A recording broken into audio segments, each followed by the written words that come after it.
Invité, c'est Déthié Faye, coordonnateur du pôle des non-alignés. Monsieur Faye, bonjour et merci d'être notre invité. Bonjour. C'est toujours un plaisir de vous avoir au bout du fil. Alors, Monsieur Faye, quelle est votre position dans la polémique née de la nomination d'une nouvelle équipe à la Sénat? D'aucuns soulignent des irrégularités et comptent même attaquer le décret en y invitant toutes les entités politiques. Ce qu'il faut d'abord souligner, c'est qu'il faut regretter le contexte dans lequel cette nomination est intervenue. Vous savez que c'est suite à l'invite faite à la DGE par la Sénat pour se conformer à la décision de la justice rendue pour la réintégration de Ousmane Sonko dans le fichier électoral. Cette nomination est assez inquiétante parce que beaucoup de membres de la Sénat avaient épuisé leur mandat depuis plusieurs années et le pouvoir n'avait pas pensé à se conformer à la loi en procédant à leur remplacement.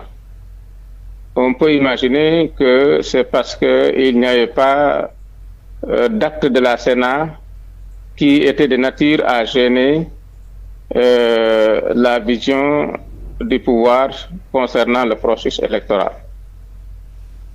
Maintenant que la Sénat a pris ses responsabilités pour rappeler à tous que force doit rester à la loi et que la loi doit être respectée, si on en arrive à remplacer tous les membres, y compris ceux dont les mandats ne sont pas encore épuisés, on ne peut que le déplorer et exprimer notre inquiétude quant à la possibilité de l'actuel ministre de l'Intérieur de conduire avec confiance, n'est-ce pas, le reste du processus électoral.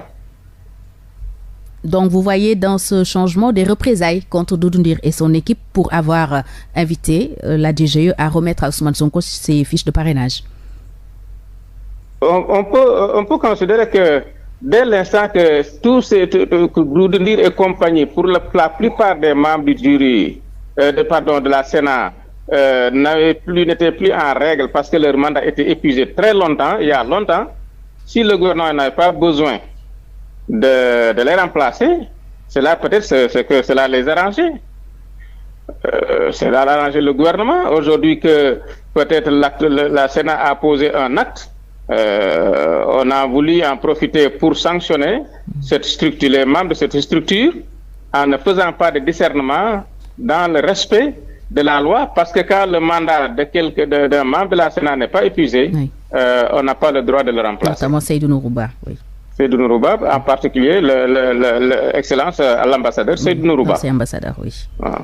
Alors, on parle d'irrégularité et l'expert électoral Ndiaga Sylla, qui veut attaquer le décret, invite toutes les entités politiques à se joindre à sa requête. Est-ce que vous êtes partant, vous, non alignés?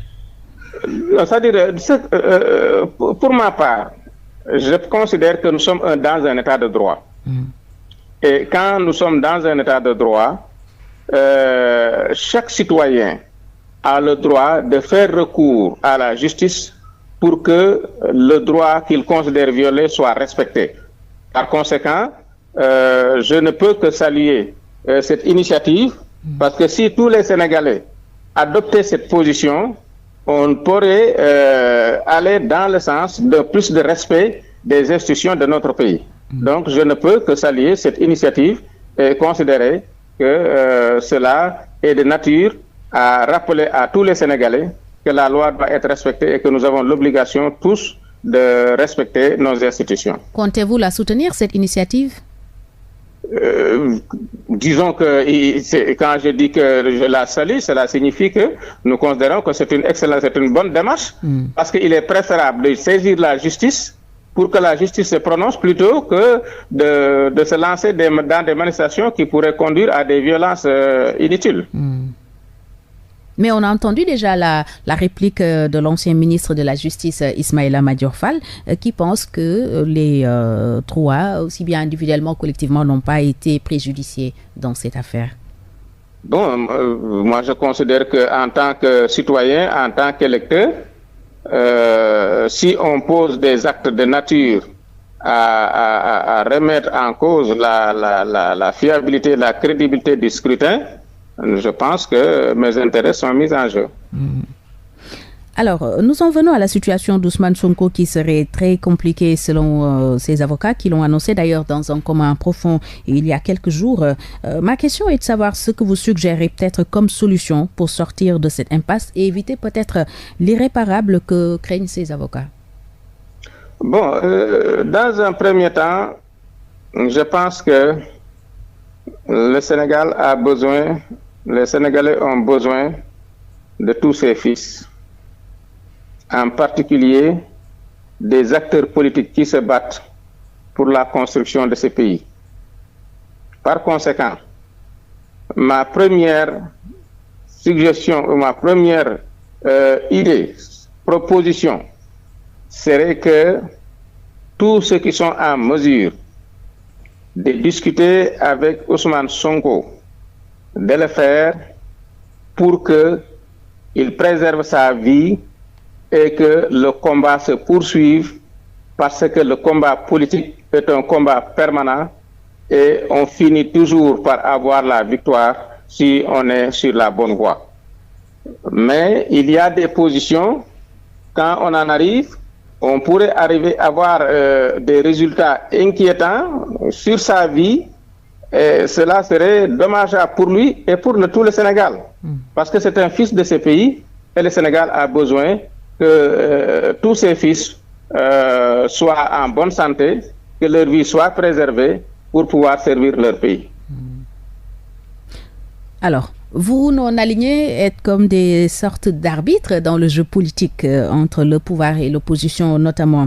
On dénonce un processus électoral biaisé dès le départ, des règles du jeu faussées concernant l'élection présidentielle à venir. De quel bord vous situez-vous? Vous pensez que l'État a tort dans tout ce qu'il fait, le régime actuel notamment, ou c'est l'opposition qui en fait trop, qui dénonce peut-être trop de violations qui n'existeraient pas? C'est-à-dire, nous, notre référence, c'est les résultats du dialogue politique. Le dialogue politique avait recommandé que les mesures soient prises pour la décrispation de l'espace politique, que les dispositions soient prises pour un processus électoral consensuel qui permette des élections libres, démocratiques et transparentes.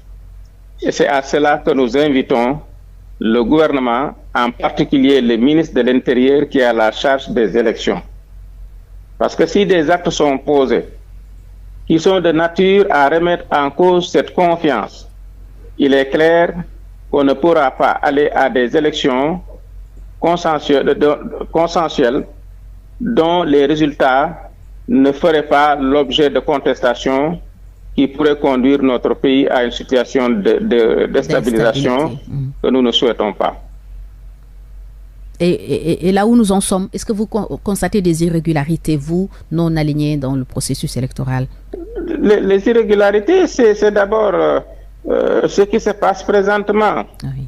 Quand la justice se prononce, nous devons garder notre sérénité, respecter les décisions de justice et user de nos droits pour faire recours et remettre en cause éventuellement les décisions que nous considérons comme n'étant pas conformes à notre vision de ce qui doit se faire.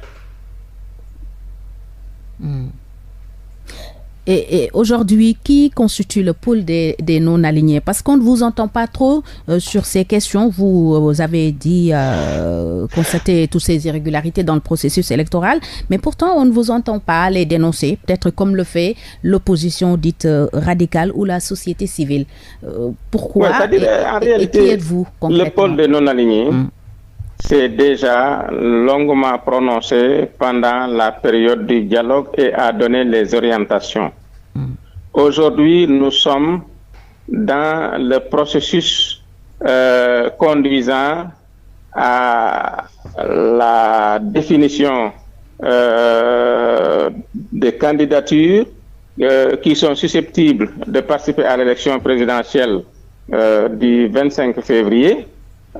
Aujourd'hui, le gouvernement sait, et toute l'opinion sait, ce qui doit être fait pour que véritablement les élections se passent dans d'excellentes conditions.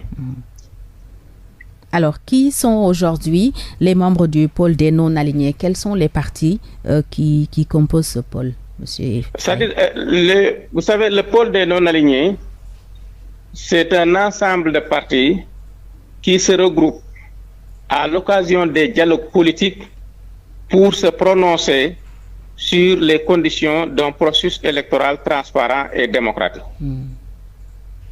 Quand nous sommes à une période des élections, comme la période à laquelle nous nous trouvons, c'est la composition des coalitions qui ne se base plus sur les pôles politiques, que ce soit l'opposition, la majorité ou les non-alignés, mais qui se base sur des affinités de programmes et de visions pour le devenir de ce pays. C'est la raison pour laquelle, quand vous allez aujourd'hui dans ce qui composait le pôle de l'opposition, vous voyez plusieurs groupes, plusieurs camps, plusieurs regroupements, coalitions pour aller à l'élection présidentielle.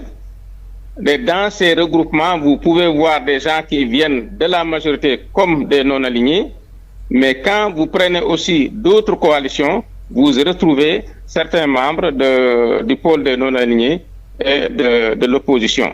Ce qui fait que ces questions de pôle sont surtout présentes en ce qui concerne les questions liées au dialogue politique.